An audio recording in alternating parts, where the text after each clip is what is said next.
Hey everyone, I am the Chosen One Legend here, as always joined by my co-host. Hi, I'm Kai, also known as Fascurreyn. And welcome back to the BunchaJokahs podcast, where we talk Nintendo news and gaming highlights, except today, we're not. We're focusing on something specific. The Mario Galaxy movie is finally out, and we thought we should do a little review of it, now that we've both seen it, and yeah, it's weird that it almost feels like it was so recently the last one came out and we're already on the second one, but it did like $1 billion at the box office, so I guess that's no surprise, right? Yeah, I mean, they were always going to make a new one. Like, video game movies lately have been very, very successful. We saw how successful the first one was. Didn't it break loads of records with animated movies or something like that? Oh yeah, I think it did, yeah. It was up there at least. It's kind of a given that they were going to make more, and that's a good thing for everyone. So, yeah, good. I guess, yeah, I guess before we start going into some specifics here, and I'll put timestamps below if you want to sort of check out different topics we address on. We're going to play it a little fast and loose here with whatever we feel like bringing up. But just overall impressions. How did you find the movie? I mean, it was just very good. I think that's a simple way of putting it. Like, I will say, going into it, I only knew two things. One is that I knew that Rosalina didn't get much screen time. We are putting spoilers in this, by the way, aren't we? Sorry, I should clarify that. Yeah, spoiler review. It's been 2 weeks. I feel like you've probably seen it if you're watching this, so... Probably. Yeah, the first thing I saw was that Rosalina doesn't get much screen time, which I guess we'll get to. And the second thing was just people saying it wasn't very good. So I was like, okay, whatever, I'm going to ignore that. It was very good. I really enjoyed it. Like, I don't know. I feel like people aren't giving it that much credit because it's a Mario film. Obviously, it's not like an Interstellar. It's not going to be a classic. But it's a very good film, in my opinion. It hits every mark. The music's good. The fight choreography that we'll get to was phenomenal. Like, it was just solid overall. So, yeah, I'm happy with it. What about you? No, I agree. I think it was a really fun film. I think I just had a good time with it. It did what I wanted it to do. I feel it doubles down on what the first film did in that it's mostly just a colourful reference fest. So if that was something you didn't like about the first movie, then yeah, you're probably not going to like the second movie. So I'm not surprised that it had like sort of negative press on it, especially from critics looking at it. But I think it does what it needs to do, and just sort of to address this topic early, because it is this big sort of debate thing, I hear a lot of people, like, when people say it's just a kids' film, they bring it back with, like, well, kids' films can have meaningful stories and emotional plots and whatnot, and you look at things like, I don't know, Pixar works in the Lego Movie, and it's true, but kids do like that kind of stuff, but they also like just fun, colourful stuff, and, like, why can't you have both, you know? It's even adults, you know, you'll have people who'll watch some deep political thriller film that's beautifully shot, and then they'll come home and watch some action schlock and some trashy reality show, you know? People like both. And I feel like if anything's gonna get just a big, colourful, fun thing with no, you know, integral meaning behind it, like, Mario fits that, right? Like... He's the Wahoo man. Yeah, and yes, you could have done a more meaningful story here. I do think even compared to the first movie, the story takes a bit of a backseat. You could have focused on Rosalina's tragic stuff from the movie or from the game or whatnot, and maybe that would have been good, I'm sure, but it's Mario. I want pure Wahoo fun, like you say, and that's what I got. So I understand if it's not for everyone, but I really can't see how you could complain about it when it's pure, unadulterated Mario, right?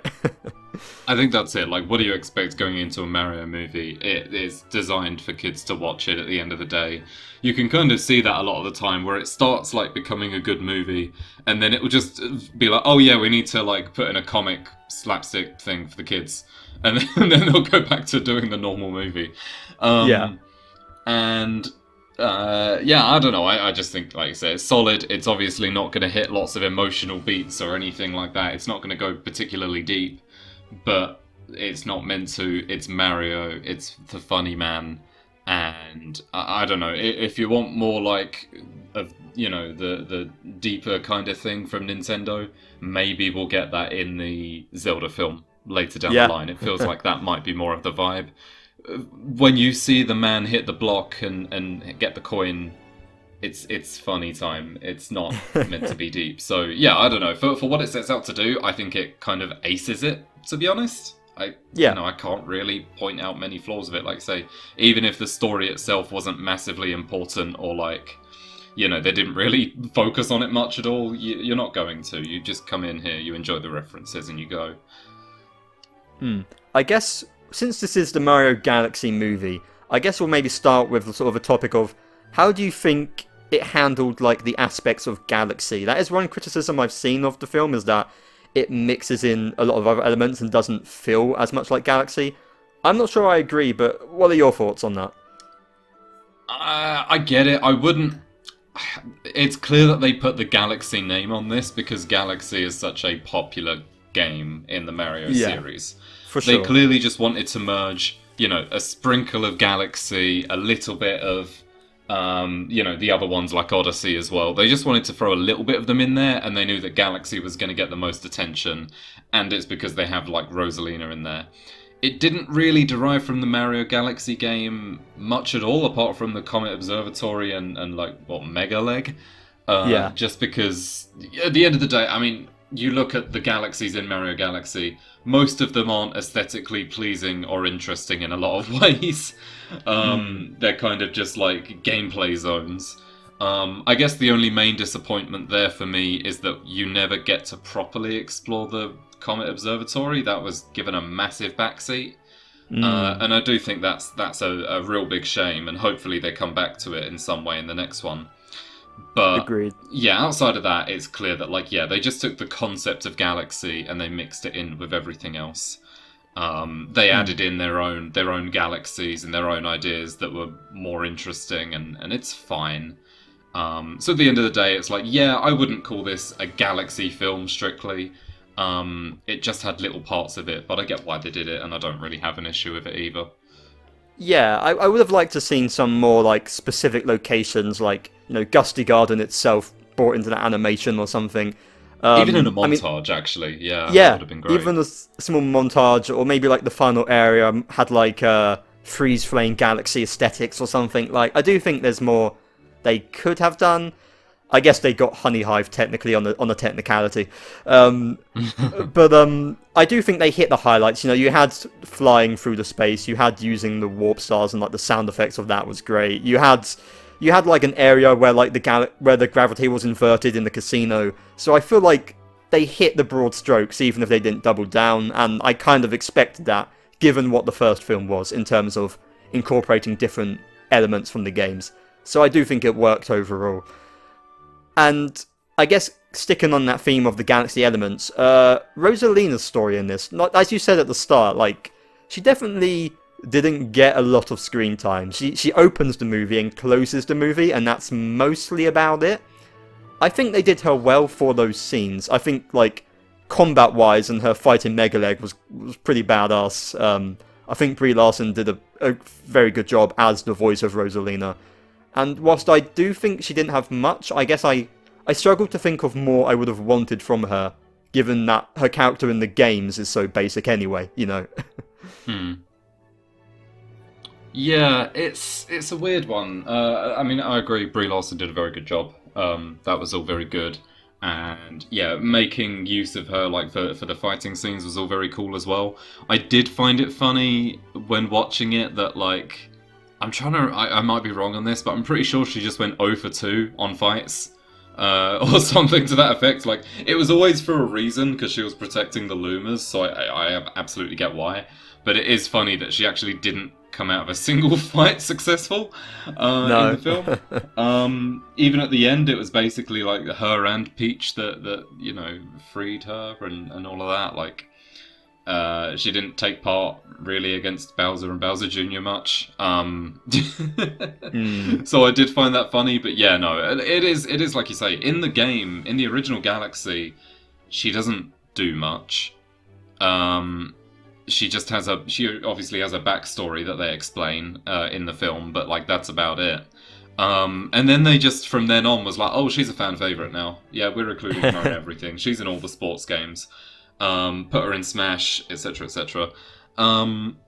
And yeah, I don't know, because I feel like she would have been a weird one to have as a traveling companion, No, because I she's a agree. lot more like ethereal and like magically inclined, I guess you could say, than the others. You know, seems less mortal, so it would have been maybe awkward if she was traveling with the rest. And I guess it kind of poses the question of, okay, they've given her her time in the galaxy. They've given her backstory. She's had her interactions with like Bowser Jr. and stuff like that. Is she going to interact much with the main cast moving forward? Because we saw a little bit of it at the end and it went fine. So I am curious. No, I agree. I feel like if I was to criticize anything, and I don't know how they would have changed it, because I agree they shouldn't have been. She wouldn't really work as a main traveling companion. But I would have liked to see more of her interacting with Mario and Luigi, and that. It was mostly Bowser Jr. and then Peach towards the end. So it will be interesting to see when they do another, which they will, if they keep her in. Clearly, given DK wasn't in this film, they're not afraid of just dropping elements from the previous film to do a new thing. So it might be she just gets a cameo in the next film. It's hard to say. We'll address that a bit more at the end. We'll sort of speculate a bit more and stuff. But the big reveal with her in this one was also that she is Peach's sister. That's obviously not a thing in the games. So I mean, yeah, I think it works for the movies. Like, I don't really have any problem with it. It gave it a nice. It was the closest thing the movie had to like a thematic story was the sisters reuniting. So I feel like it worked. Yeah, like I have the vague recollection of something being said in like an interview or something that they're cousins, and I'm not referring to game theory, but I can't find the source of that, so I don't know. But yeah, no, that was a cool reveal to add. I kind of, you know, when they started going into it, I was like, oh, okay, I see where this is going. And they're kind of adding to this lore of like the Mushroom Kingdom and the other network of pipes being, you know, there compared to Brooklyn. So that's fun. And yeah, I guess the way I'm sort of thinking about it is like you say, in terms of backstory and like character growth, I would argue she had as much as like Mario did in the first film. They gave her a surprising amount with the sister aspect, the storybook and all of that. Like she got a fair bit of time. It was just like, okay, she hasn't actually had much physical screen time interacting with people. So we'll have to see, but yeah, no, good inclusion as far as I'm concerned. Very curious what they'll do with her next.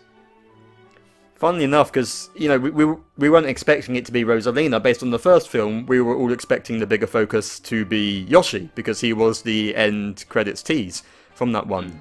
In this film, he's introduced very on and he's just kind of there. He just instantly fits into the main group. He doesn't have any story relevance or focus. He just shows up to be part of the gang.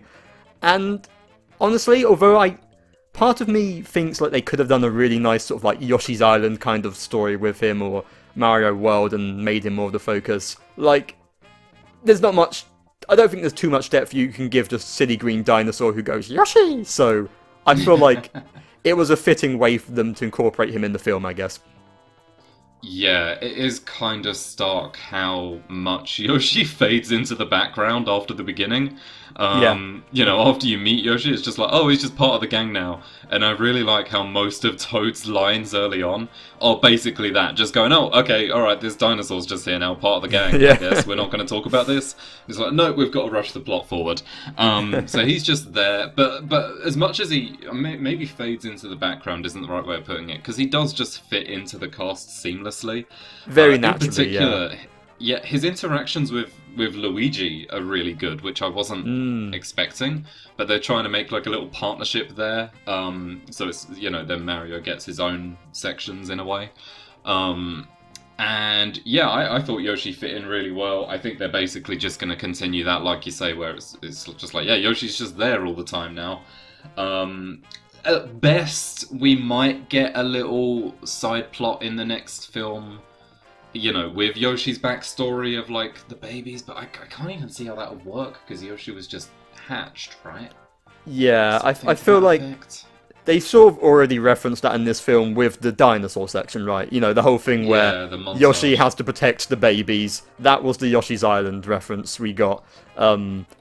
And I thought that sequence was fun. People criticized that for being like a completely filler, and it is. But like again, the story's not really the focus of this film. So having just a section where they're running away from the dinosaur from Odyssey, and why not? Yeah, it's fun. I like it. It gives Yoshi like a moment to be the main character. Yeah, it's completely fine. And he was integral in like the final battle as well. I like that he was a core part of the fight with Mario and Luigi in the final boss. So I think they did him well. And Donald Glover, like, yeah, you would not have guessed it was him, but it works. I have to ask a question though. Do you think in the third film near the end they're going to do the Yoshi, the sacrificial leap off of him so Mario can get higher up? I wouldn't be surprised. Like, they won't actually kill him with it, but I would not be surprised if they reference it in some way as like a big moment at the end. Yeah, or they'll do like a fake out or something. Yeah, no, I could see that, like a little gag bit where it's like it's actually really close to the ground or something, or yeah. I think they do it where like they fake out his death before the final fight, and then after the final fight, it's revealed he's fine. So you actually just think it for like 5 minutes. Yeah. I'm gonna be one of the writers on this film, I'm telling you. Hey, we've predicted things before, so we have. Wouldn't be the first time. I guess keeping on this trend of new characters, Bowser Jr. as the main villain of this. He's pretty integral throughout the entire theme. He's a pretty constant threat. I liked him in this. I did, and I'm going to tie in Bowser with this because they're obviously very connected. Yeah. I did find it... this was kind of the other emotional core of the story, was Bowser trying to be a father to Bowser Jr. And I think I think that generally worked. I liked like the little flashback to him reading the bed story was cute and quite funny as well. It did feel Bowser's turn to be like, oh, he's actually joining up with the guys to just, nope, he's back to being evil. It was very like, we're doing this because plot requires it, right? Yeah. And it didn't help that they literally showed him leading the Koopas in the trailer, so we knew he joined them at the end anyway. This was definitely you've seen it all in the trailer kind of movie. So I feel like they stepped on their foot a bit by like having an interesting setup there, and then not having. If they had like Bowser, it'd be weird for him to turn against Bowser Jr., but at the same time, it felt weird the way they did it. So I kind of feel like it was a bit aimless, that side plot with Bowser turning good. Even if I enjoyed it at the time. I don't know. I want to argue a point here, and this is completely unfounded, and I've not thought this through. But I want to say that the anger issues thing that Bowser has is like a bit through the whole film is the build-up to him turning back anyway. Just because he's very clearly emotionally unstable, so when he hears all of the like Koopas cheering him on, like someone like him is just going to turn on a whim because he's just crazy in a way. No, I mean, it is, in a way, like, although I think, like, if you were to break it down as, like, a story thing, like, yeah, it's kind of just for you the could plot. tell from a writer's perspective it was forced, though, yeah. Yeah, but like you say, like, again, pure Mario, one day Bowser's, trying to take over the kingdom and destroy everything. Then he's just trying to marry Peach. Then he's just go-karting with the guy. So you know what? These mood swings, it didn't really bother me. And I think having Bowser and Bowser Jr. fighting together at the end and that, like, I think Bowser Jr. was fun in this. I think he provided like a fun new antagonist, even if he didn't do anything crazy. Yeah, the partnership was, I think, quite seamless. I really liked how they did it. And yeah, Bowser Jr., I wasn't going into the film with the highest expectations for Bowser Jr. as an antagonist. I just didn't think he was going to do much, I guess. But he did. I mean, the paintbrush changing weapons, I mean... and like everything it created. Oh, that was so incredibly cool, especially at the end. Using that paintbrush is such a good move by them. So it's really cool that they derived from that. And then like I guess the whole quest makes sense. It's cool that they did give it that little flashback and everything. And then it's kind of fun to see on the flip side how Bowser's like kind of being friends with the guys, and then he's not, and Bowser Jr. just doesn't get it. it gets like weirdly philosophical in a sense of like, they're my friends, but this is what your destiny is, to be a bad guy. It's like I'm somewhere between the end of Xenoblade 2 and the end of Wreck-It Ralph with this. I don't really know. Yeah, it's somewhere around there, and they like dipped their toe in, and then they were like, oh no, this is a Mario movie. Let's just get on with the funny fight. But yeah, no, all of that was very cool, and I liked the like big evil kingdom that they had at the end as well.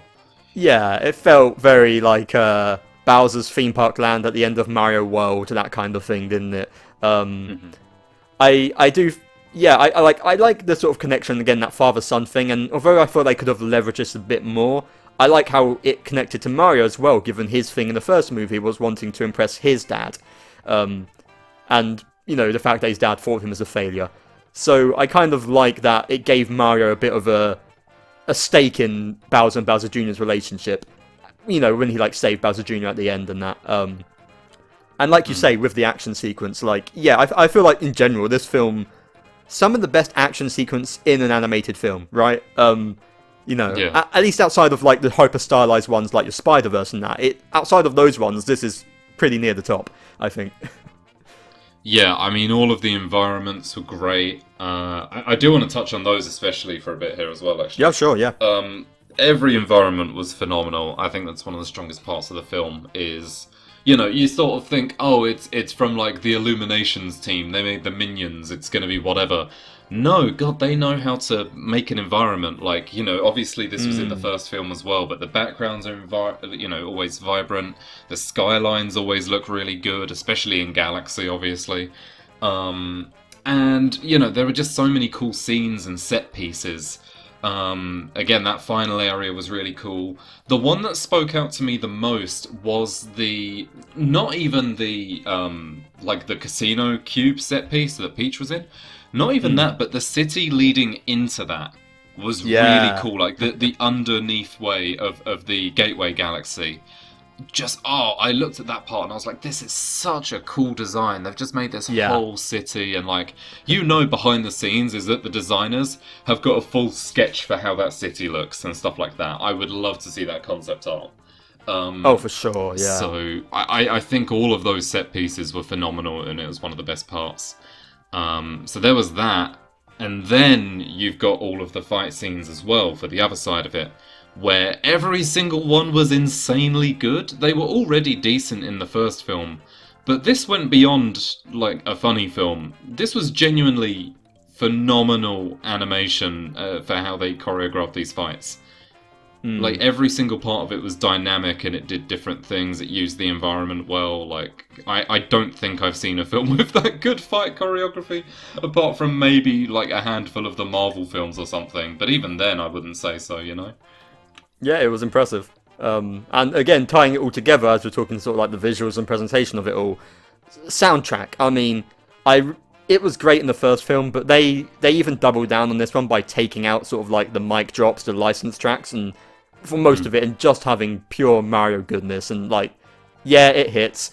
You show just like a few seconds of like Mario Galaxy music, and that's all you need for me to just nostalgia hit, that Ratatouille thing of him eating the food and flashing back. It's that in a nutshell, but unsurprisingly, the score was top notch from start to finish. Yeah, it was so incredibly good. Like, all of the different renditions they do. As we mentioned, like, they got rid of a lot of your Take On Me's and stuff like that.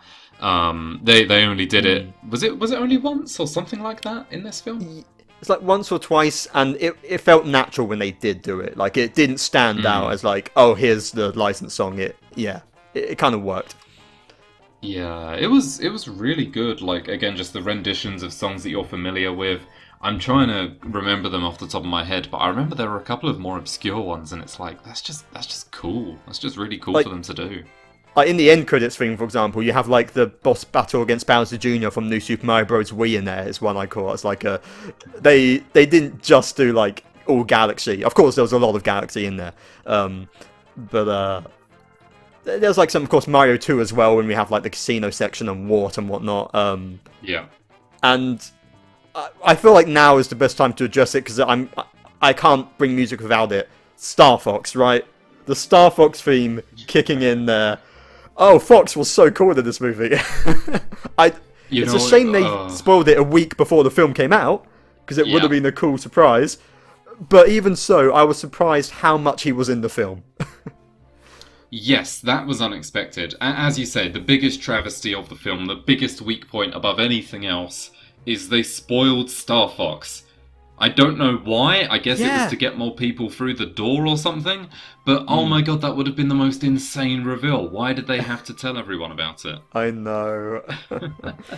But yeah, and I would say my maybe dumbest moment of this film is they got to the Gateway Galaxy again, and they were like, we need a pilot to go through space.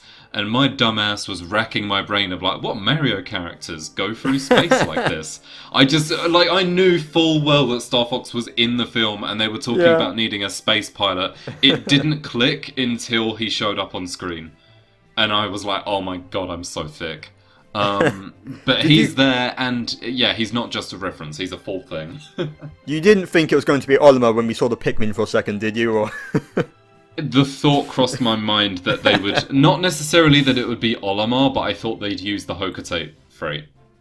Yeah. Even though that's the tiny ship that doesn't fit anyone in because of the... anyway. I mean, we heard the whistle. I'm surprised we didn't actually see Olimar. But that was a cool, like, mini cameo anyway. But no, like, Fox, they did him so much justice. I mean, that, like, 2D animated section when he introduces his backstory was so sick. Like, I need, like, a movie just in that style now. Or even just a series of shorts. I mean, come on, that was sick. Yeah, I found who did that on Twitter. I can't remember what their name was. Oh, nice. But they posted that, like, it was them. And like you say, like, we sort of went in this to go, oh, shame they've spoiled Fox. But, you know, I'm sure it's only going to be a cameo for, like, a couple of minutes. You know, like, he's going to get them to one location. He'll be there for, like, 3 minutes tops. Might even just be a reference, like, you know, the Pikmin ended up being. And that's it. Whatever. They're just including him for a bit of fun. No, he's just in the entire last act of the film. He's there for the whole damn thing. He's there when you know, to fly them out. He's there in the confrontation in space. He's there on the Yoshi's Island section, like... And he's there at the very end as well. They just make him a main character. He took Donkey Kong's slot, essentially. Yeah, pretty much. Like, that's crazy that they got Star Fox in. I guess it's inevitable. Like, they were never going to make a Star Fox film. As cool as it would be, it wouldn't sell. Even though I think it's an amazing IP to use for a film because of how much you can do with it. But they're never going to do that. So it's like, yeah, throw him in here. Why not? Get him introduced, get him started, get that Smash universe set up, which I know we'll get onto later. I mean, they had the concept of he got here. He wasn't just naturally in the universe of Mario Galaxy. He got warped in from another universe or whatever. So we've already established not only multiple planets and that, and the pipe world, we've established the multiverse now. So who knows? But no, like, yeah, him, like, the R-Wing flying sections were cool. I feel like the voice performance was great. He had, like, the sort of, you know, the cocky flyboy kind of attitude. He was quite funny as well. And the fact that he got to pilot I mean, just imagine telling someone when we first knew of a Mario movie that we would get Fox flying the Comet Observatory. Like, imagine telling That's someone a crackpot theory. That is a crackpot theory if I've ever heard one. It's so cool, though. It's so cool. They did him perfectly as far as I'm concerned, yeah. Yeah, like, easily one of the highlights of the movie was him, and I guess... Now, I feel like we sort of, in various ways, we've addressed all the different characters. You know, Mario and Luigi were with were with Yoshi the entire time, Toad was with Peach, and we've sort of addressed on those bits. But are there any specific cool moments or references or things from the movie you want to talk about before we theorize on the sequel? I'll mention again the casino cube was very, very cool. Like, that was a cool little reference in Ways to Sunshine, Super Mario Land, you know, Wart and all of that in there. Birdo's just in there, I guess. Yeah, sure. I like the fact that they had all the ninjas to fight because, like, it's just one of those enemy types that works really well as a horde. So Peach was able to show some stuff off, which was really cool. So that entire sequence, I mean, they knew that was going to be cool because they showed it off a ton in the trailer, and it was like the whole gravity changing and all of that was exactly what you'd hope for in a Mario movie. Maybe not in the context we expected, but it was there nonetheless, and it was another amazing fight scene. The not the Comet Observatory, the Star Festival near the start was cool, because it gave the characters a little bit more time to interact with each other, especially Mario and Peach after they get separated for the whole film again. Yeah, I liked him giving her the parasol she uses. Yes, yeah, that was a really cool bit of attention to detail. I thought that was where, like, I thought as soon as the Star Festival starts, everything's going to go wrong, but no, they actually gave them time before everything went off. So no, I really liked that section as well. Obviously they veered away from certain things. We didn't get much DK apart from that one little scene. We didn't get anything with like Mario and Luigi's like parents or their old business really or anything like that, because I guess you don't need to. They move on from that. But no, I think everything they did was very, very cool. Even Toast Arena at the beginning was neat, and yeah, it does just kind of leave me wondering, what are they going to do next? Yeah, I mean, there's a few things I just suddenly thought that one thing we completely didn't touch on. Well, briefly I'll mention Rob was cool in it. I thought he was funny. It's a quick cameo. Rob. But yeah, that was amazing. That was neat. And Honeybee was alright as whatever. Yeah. I Dry Bowser was in this film. We forgot to mention we didn't talk about Dry Bowser. Yeah. That section.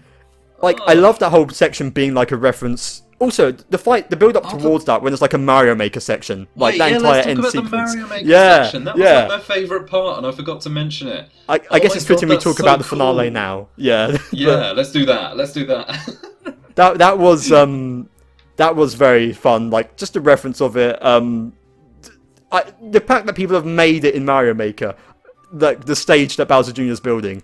I tried it for like 10 minutes. It was too difficult. I will go back to it. But so that's a real level. I need to try it out at some point.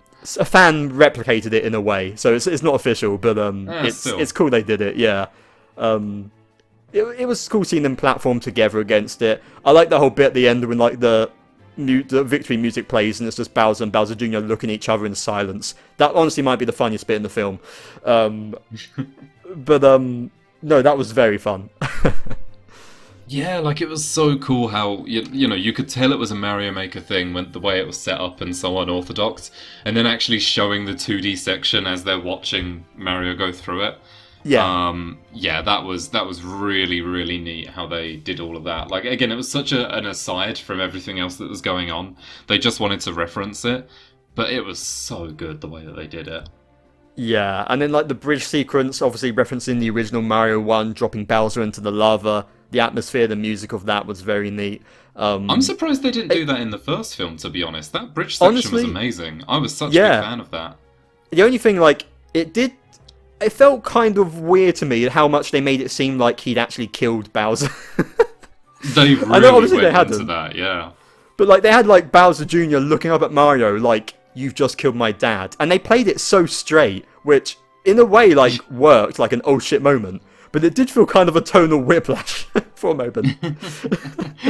Exactly that. I mean, they went in super, super serious on it, which the film hadn't done for anything up to that point. There was always a comedy slapstick follow-up, and then there never was.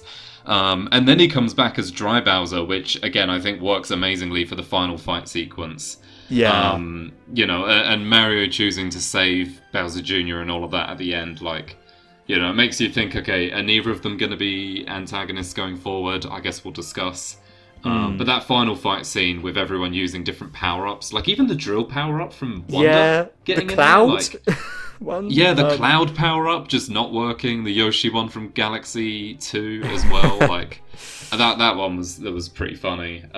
Yes. Yeah, it was like, man, there was one Wonder reference in the whole film. It was the drill power-up.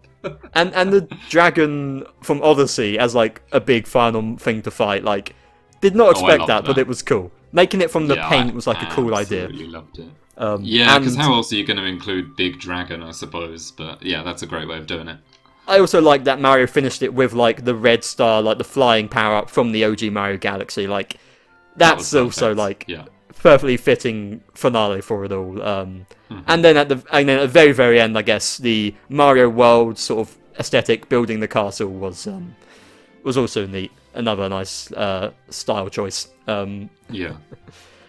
But yeah, that's literally it. I mean, we could like go off on like cameos and things for the entire film. We would be here for like 2 hours breaking it down. Like even like the montage section when they had like a little bit of them fighting the Hammer Bros, like the bonus stages from Mario Bros 3, which was one of my childhood Mario games. You know, it's just full of these little moments that bring it together. But all in all, again, that's what makes it that's what makes it what it is. It's just fun stuff from the games brought together. And of course, there's going to be another one because they end with a tease of who other than Princess Daisy, of course.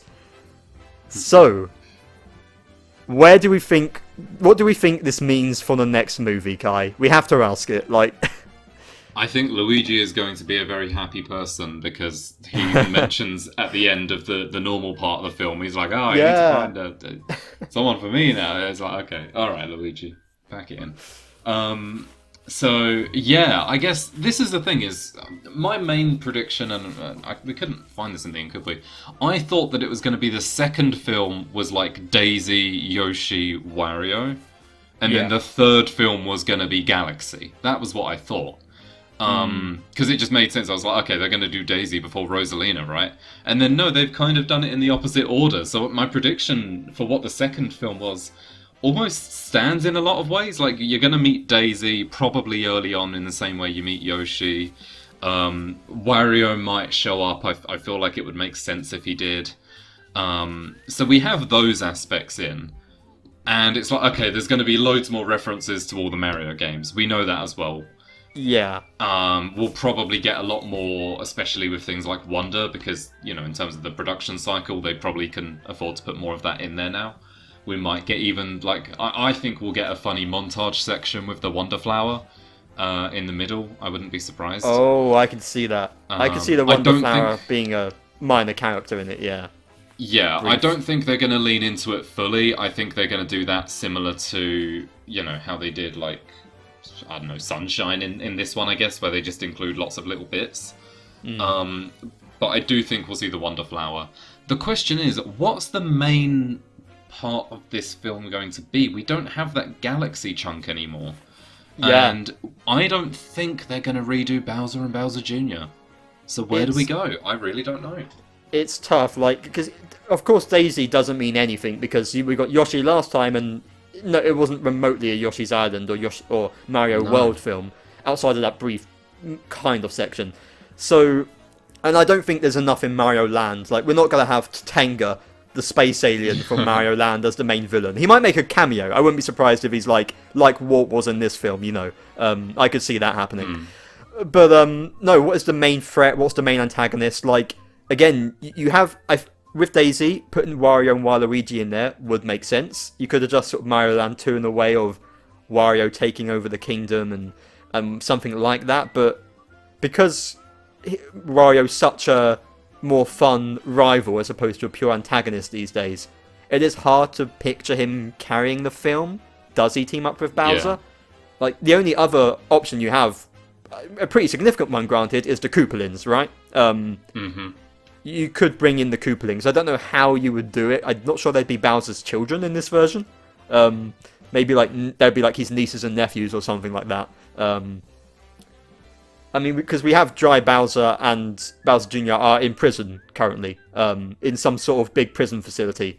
So there's stuff you could do with like a breakout scene and whatnot. Like I can already see scenes being set for that.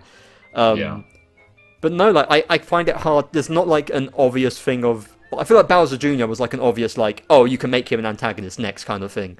But it's hard to think of how you would make Wario and Waluigi fit into a film, because I do struggle to see them as the main villains. Agreed.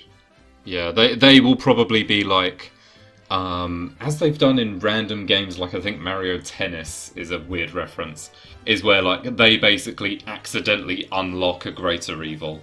And then, so they're kind of like in this weird in-between spot. Or it could even be, I wouldn't be surprised if they were like mercenaries for a greater evil in some way. And I mean, I guess the main thing I'm wondering with them is, will they be? They're not, they're not going to be from the Mushroom Kingdom, are they? Are they going to find the same pipe that Mario and Luigi did? Maybe like Wario follows them into it, he trails them after they meet up with their parents, and then they're like, this world, I'm going to take all the gold, because that's what Wario says. I think it's going to be something like that, if I had to guess. And then, they might accidentally unlock some greater evil while doing something bad. I want to tie in that idea of a greater evil, because I feel like the thing we get teased, like, very subtly in this film, is that something was after Rosalina and Peach, which is why they had to separate, right? And we see, vague, like, purple mist or something. I don't think it's meant to be Bowser at all, but we don't know what it is, but it implies there's some other threat out there. And I was talking to our friend Oliver, Draconian Valley, after, just because we watched the film together, a bunch of us, and he's like, now, you think alien invaders, partners in time,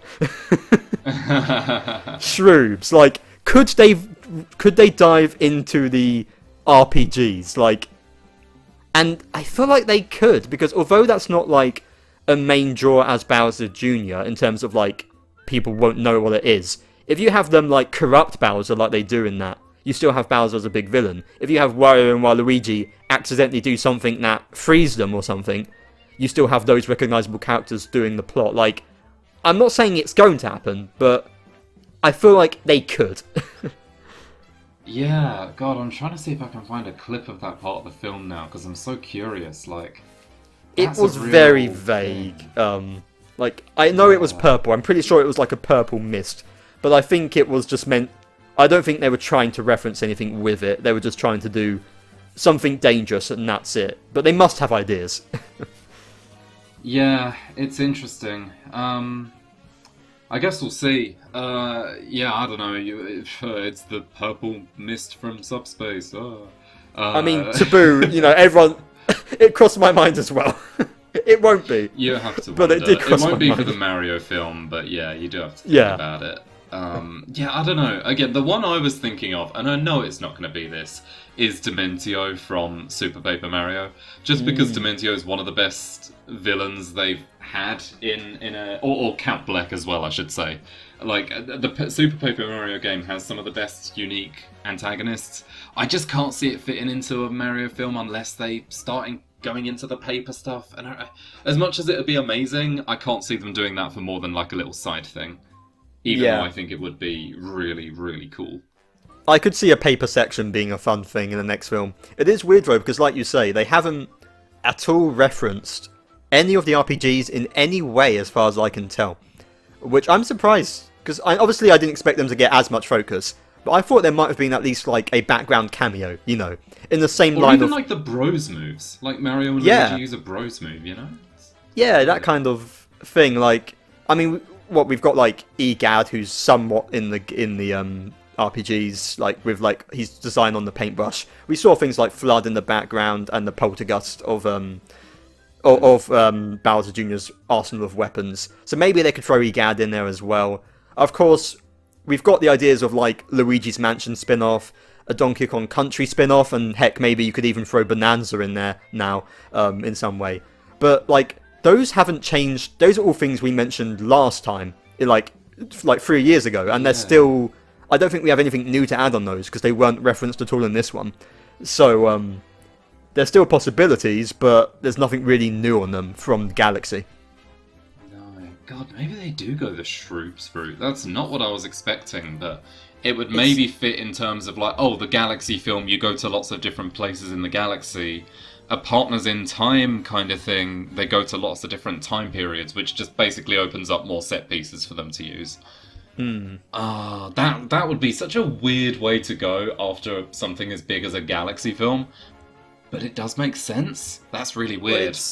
Because it feels like it'd be hard to just do, again, like, Mario Land, and you go to Sarasa Land or whatever it is, and it's slightly different. Like, I think that'll be a factor, but I think that'll more be like what Tostarena was in this movie, or the montage. So like, I don't feel like from going from like the big thing of we're fighting Bowser Jr. in space and Galaxy, like, it's hard to see what Mario has left to do something big with as the threat. Like, what's happened to Bowser in the past. Again, we can make him go big Mega Bowser. He didn't do that in this film, and he does that in Galaxy 2 and whatnot. They could reference like Giga Bowser from Mario, from Smash Bros, I guess, or something. But like, we're running out of like forms Bowser has or things Bowser can do. So. Yeah, you do have to wonder, like, really, what do they derive from? Because the RPGs have some of the best antagonists.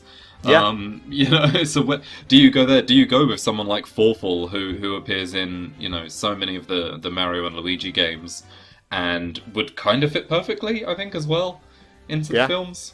But is that too niche? Are there any Mario villains they haven't touched on that are not too niche? And I just can't think of any. Like, do they bring back DK in some way as an antagonist? I don't think they even do that. Like, no, I just can't. I can't picture it.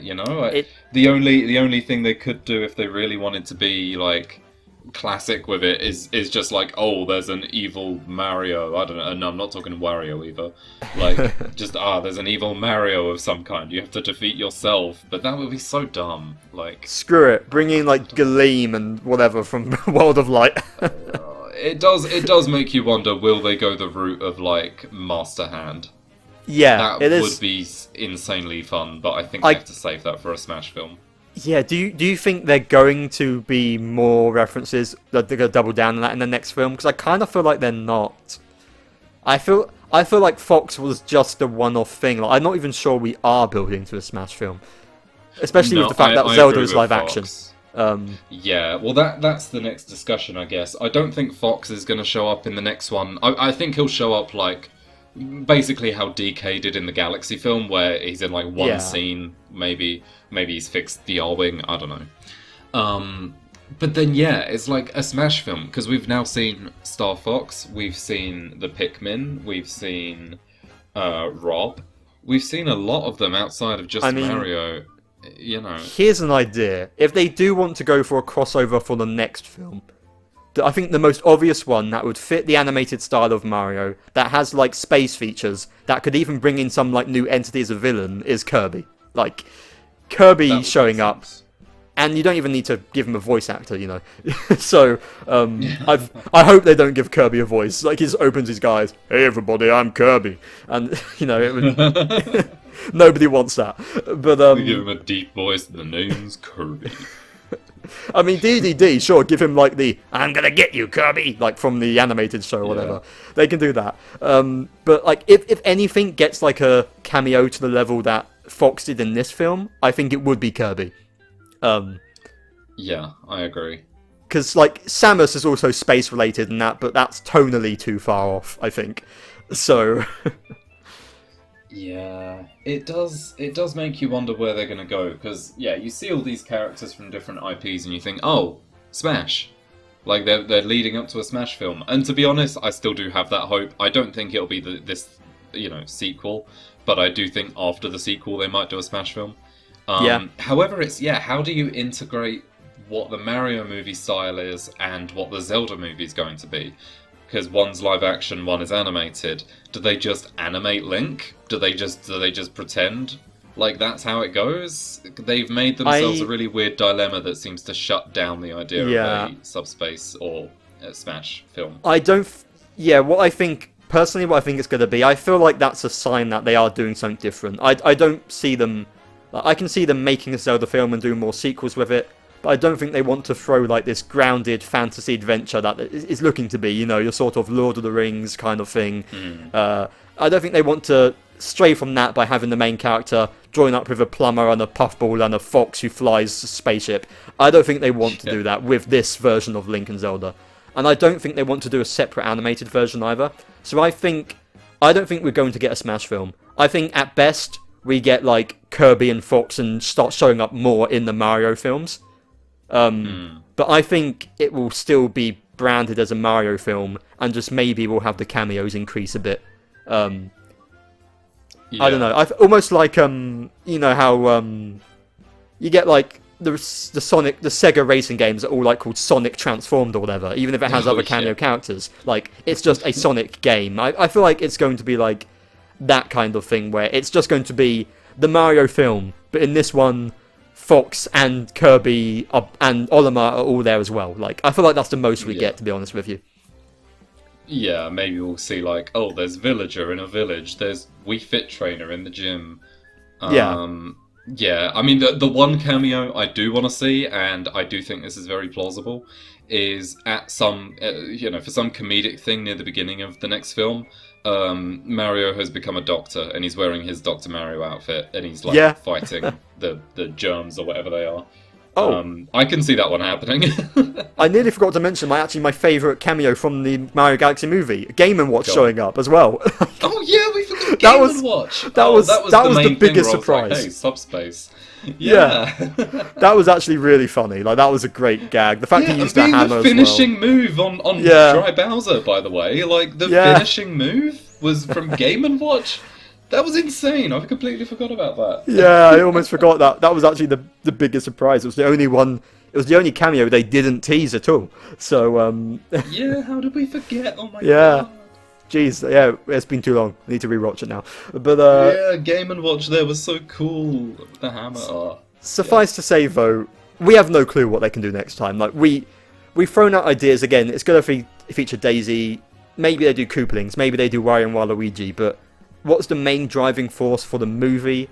Now that they've done Galaxy, that's the main backup I had. Like, you can't even say, like, Odyssey, because Odyssey is Bowser wants to marry Princess Peach, which is they did in the first movie. That he tries to marry her. So, like, you can incorporate elements from all of them, but as, like, a main focus, it's anyone's guess at this point. And I think we've just got to wait and see. I think that's all it is. Yeah, I will say I will be storyboarding a Subspace or Smash film to get rid of some writer's block. Hell curious. Yeah. Send me that shit, Kai. yeah. It's I don't know. As much as I'd like it to happen, like I said, it's very unlikely. We'll have to see what the demand is, because if they make a Smash film, that's breaking every record. I think that'll break more records than a Mario film potentially.